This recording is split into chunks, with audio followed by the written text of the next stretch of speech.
mountains here at Spielberg, it's time for qualifying on what will be the fastest laps of the season. Stand by for qualifying at the Austrian Grand Prix.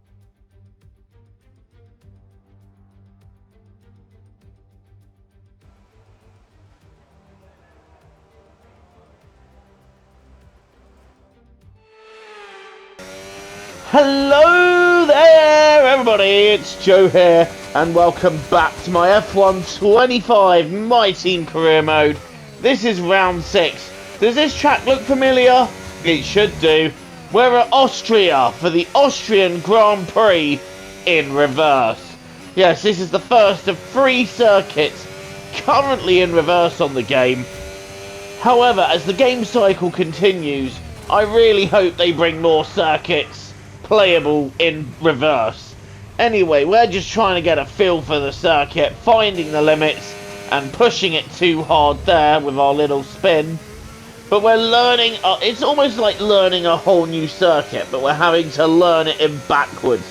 We're familiar with going forwards round here, but when it comes to backwards, different story. And again here, just overcooking the corner, straight into the barrier, and that's going to be a new front wing, please.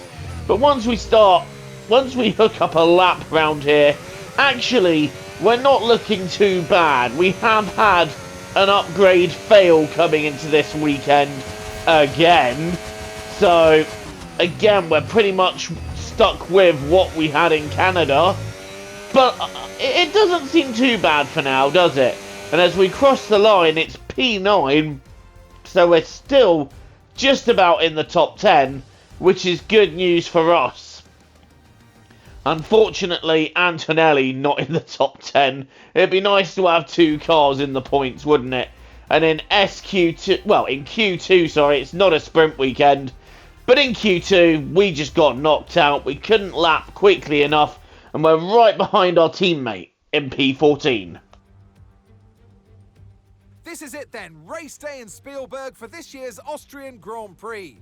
Not long to go before our drivers hurtle off the line and into the first turn. Before we begin, let's take a quick look at the grid lineup for today's race. World champion Max Verstappen starts from pole position, and Lando Norris lines up alongside. Looking at the rest of today's grid, we have Russell, Hakkinen, Ayrton Senna and Leclerc, Sainz, Piastri, Albon and Pierre Gasly, Fernando Alonso, Hadjar, Andrea Kimi Antonelli and Colapinto, Doohan, Hulkenberg, Lance Stroll and Ollie Behrman, Bortoletto, Lawson, Tsunoda and Paul Aaron rounds off the grid.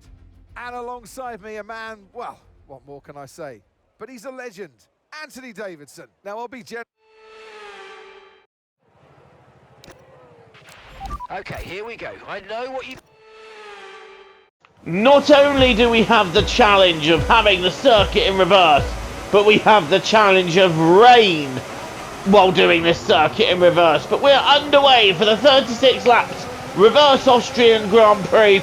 We've got away well, but there's nowhere up the inside we can go. And this first corner, wow, okay, how did everyone get through unscathed? That is a tricky one into turn 1, but everybody getting out okay. We're in P12, we've got Antonelli going alongside us. No, we haven't, that's Alonso in 11th, sorry. Antonelli is right behind us in P13, so we both... Well, I've gained 2 places and Antonelli has pretty much stayed where he is, so nothing really lost there as we come up the hill to end sector 2 for the first time here. We're having a look up the inside of Alonso. No way through there. And this is Lando Norris. He's wanting a look at his teammate George Russell before Max Verstappen gets too far up the road. Is Norris going to make it work up the inside? No, he isn't. And that is a tricky place to try and overtake, especially with the corner designed the way it is. Lap 1 completed out of 36. Verstappen leading. We're still in 12th. I was thinking of trying to hook up an overtake on Gasly, but it's just not going to happen there, is it? Gasly staying ahead, and we're still trying to find the limits of this backwards circuit. And like I said, I really hope down the game cycle more of these circuits become playable in reverse. I'd love to see what Spa is like in reverse. That would be interesting, wouldn't it?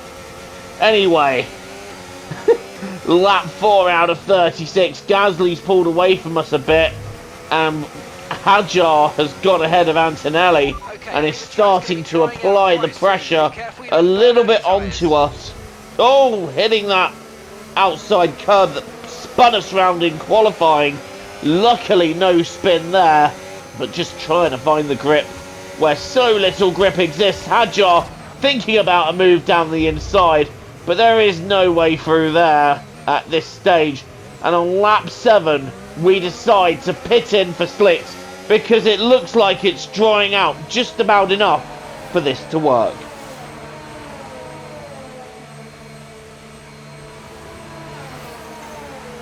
Into the pits we go. Off go the inters, and on go the mediums. A nice little stop there, 2.5 seconds. Back into the race we go. Have we called this right, or is it just a tad too early and we're going to be faced with instant regret? Leaving the pits now. Oh, it's still just a tad slippery, isn't it? I think we might have called that one just a little bit too early, but hopefully we can gain as soon as the track dries out more. It's only going to come to us more, and actually the time we're losing to the cars in front of us isn't that much.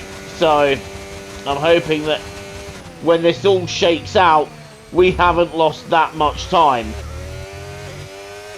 Into the pits now comes Carlos Sainz, and that will place him behind us. He's sticking on intermediate, so he's not entirely sure it's ready for slicks yet. We've dipped it a little bit wide and got a warning for exceeding track limits for our troubles, but now I feel like it's just starting to get into the territory where the dry tyre is better, and I'm hoping that we get a lap or two of this before they pit, because that could really help move us forwards. But that is the worst time for that. We've got a red flag. Why have we got a red flag? We're watching Jack Doohan heading into the final corner, and well, the back end swaps ends with the front, and Doohan is stuck just off the circuit. And yeah, that's for some reason a red flag. I feel like maybe a safety car would have sufficed there. Well, now they're blocking the track, so of course that has to be a red flag. But now obviously we're going to restart from P21, and everybody's going to have switched on to slicks, so that's really not worked for us. And we've got 2 stints on the hard tyre to get to the end of the race.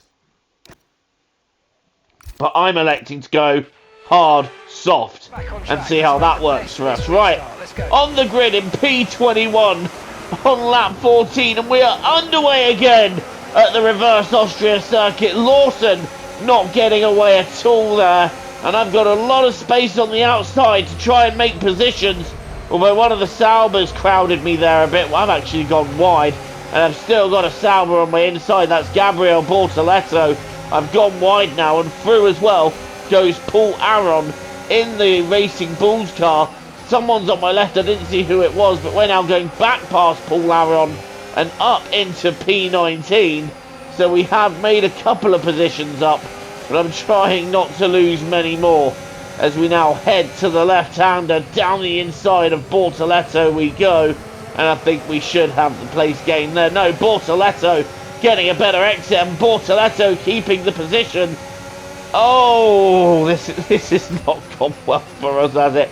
Down the inside of Bortoletto we go. Can we take Behrman as well for good measure? Yes, we can. And we move up into 17th place. And Mark, the engineer, just reminding me that we have overtake button. Really, I didn't know that was there. And on 70% as Ollie Behrman tries to go to the outside of us. But there's no gap there to go into. DRS opens on lap 15 out of 36. And we're not even half distance yet.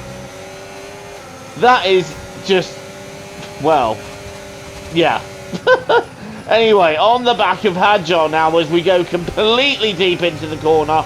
Behrman is now on the inside trying to get through, and we're not able to get past Ollie Behrman. We're side by side now heading up the hill. The inside line should be where we get back past the house, and that is exactly what we've done. And Sainz is trying to follow us through, but he's not quite able to do that as we complete lap 15 out of 36. Still a bit of a way to go in this race as Behrman is trying to shape up a look down the inside. You're not going to get through there. And in fact, we're now up the inside of Isaac Hadjar with the run we had off of turn 1. That was brilliant. Upper position. Next up is Jack Doohan in P15. So we have made some gains. And now we're having a look at going for him down the inside of the final corner where he spun earlier. Can we catch Jack Doohan napping just a little bit? Yes, we can. Down the inside, taking the position. Doohan down to 16th. We're now right behind our teammate Kimi Antonelli in P15. And we're starting to move up through the field. So maybe this race is just coming to us a little bit as Carlos Sainz has a go down the inside. He's side by side with us. Is he going to make it through and take P15 from us? No, he isn't. But the fact that we're fighting over P15, this is really not where we want to be. It's a huge step backwards from where we were in Canada and Monaco. And it's a bit of a reality check, if I'm honest. And I feel like it just shows how far we have to go with the development of this car before we can say it's competitive. Lap 23 of 36. Drivers starting to pit in. But that is where it ends for us. An engine failure has put us out of this Austrian reverse Grand Prix. Oh, yeah. No words. It was not the best of races anyway. I don't think we would have grabbed a point from it, but it would have been nice to see how it was going to shake out.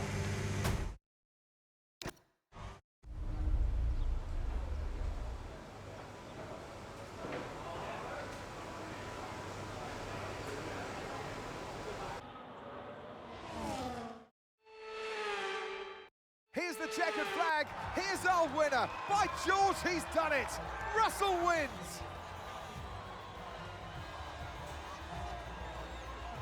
Well, it all came good in the end for them, but it wasn't an easy start. Not the most straightforward of days, but I think it shows great strength in an athlete as a driver when you can overcome a day like this and walk away still with a victory.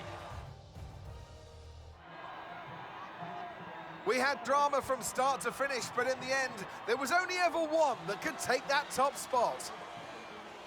And taking his place on the top step of the podium, he gave it some hustle. Well done to George Russell.